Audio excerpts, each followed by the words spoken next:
Good afternoon mga guys! Nandito na po si Mamila na naman magluluto ng tinulang manok. Ayan po ang ingredients po, mga gulay, sayote at saka repolyo, manok at yung mga ingredients. Ayan.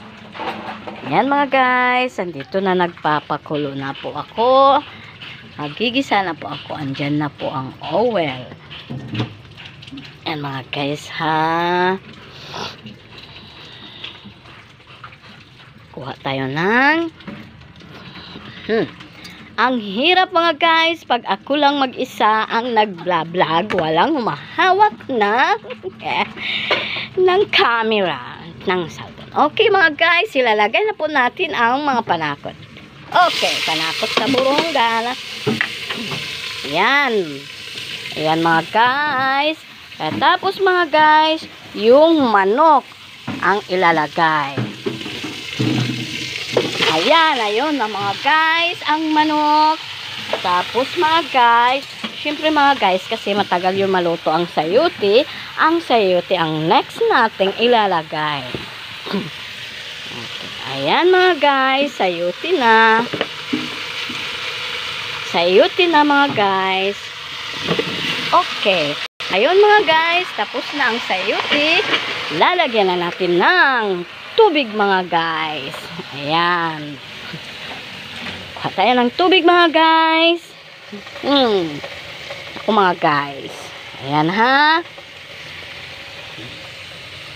Katapos ng tubig, takpan na siya mga guys para kumulo na. Ayan mga guys.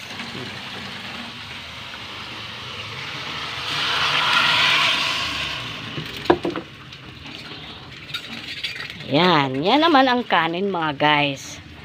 Yan ang tinulang manok ni Mamila na masarap. Siyempre mga guys, kulang pa yun ng tubig. Another water.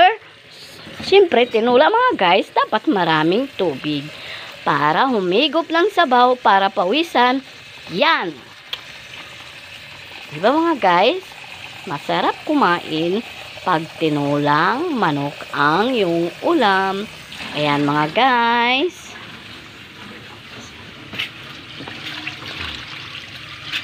Yan. Tama na yan ang tubig mga guys. Papakulo tayo. Pag kumulo na, pag lumambot na, luto na yan mga guys. Simple lang, pero masarap. Guys, thank you again mga guys. Thank you for watching. God bless you po sa ating lahat.